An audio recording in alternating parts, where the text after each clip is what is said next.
Sabda TV. Pelajaran yang pertama, an-nahyu an sabbir rih, larangan mencaci angin.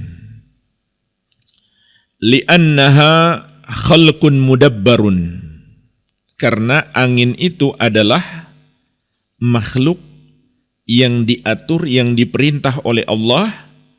Fayarji'u sabbu ila khaliqiha wa mudabbiriha, sehingga cacian itu akan kembali kepada yang menciptakannya dan yang mengaturnya. Inilah jemaah sekalian pelajaran terpenting yang bisa kita petik dari hadis ini. Rasulullah sallallahu alaihi wasallam melarang kita mencaci angin karena itu secara tidak langsung sama dengan mencaci Allah, sehingga itu mencederai tauhid. Itu mencederai tauhid. Kalau seseorang tidak bermaksud mencaci Allah, tidak sampai tingkat kekufuran, namun itu adalah dosa besar. Akan tetapi kalau dia bermaksud mencaci Allah, tidak diragukan lagi, itu adalah termasuk kekufuran.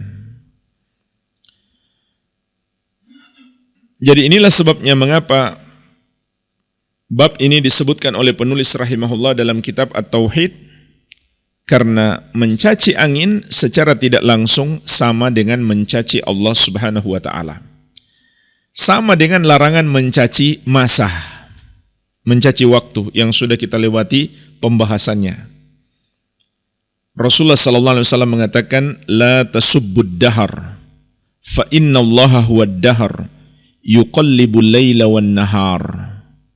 Jangan kamu mencaci waktu, karena sesungguhnya Allah adalah waktu. Maksudnya Allah yang menguasai, yang mengatur waktu. Dialah yang mengatur waktu malam dan siang. Karena waktu sama dengan angin. Makhluk yang gak ada kehendak sendiri. Dia berjalan, dia beredar karena diatur oleh Allah Subhanahu wa taala. Kalau kita mencelanya, sama saja secara tidak langsung kita mencela Allah Subhanahu wa taala. Dan kiaskan ini kepada semua makhluk yang semisal. Contoh, angin, selain angin, air, bumi yang bergetar, gempa bumi, gunung yang meletus, ini semua nggak boleh kita caci. Termasuk juga wabah penyakit, itu nggak boleh dicaci. Dia tidak bergerak dengan sendirinya. Allah Subhanahu wa taala yang memerintahkannya. Beda dengan makhluk yang punya kehendak, yaitu manusia dan jin. Kalau ada manusia berbuat dosa, dia layak dicelah. Iblis misalkan, ini dari kalangan jin juga. Kalau mereka berbuat dosa, mereka layak dicela. Maka Allah telah mencela iblis. Begitu pula mencela para pengikutnya, orang-orang kafir. Bahkan merendahkan mereka. Karena mereka memilih sendiri. Mereka memilih sendiri perbuatan mereka, walaupun sebetulnya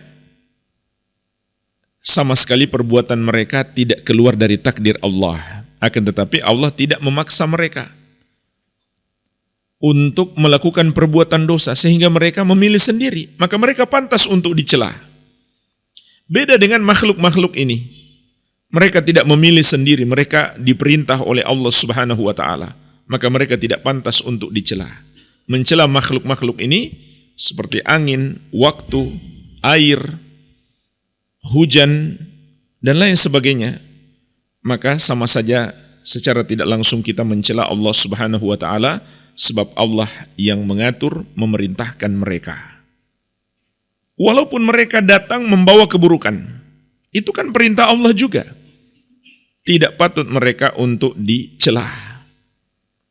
Yang pantas dicela adalah diri kita, karena keburukan yang terjadi pada diri kita akibat dosa-dosa kita.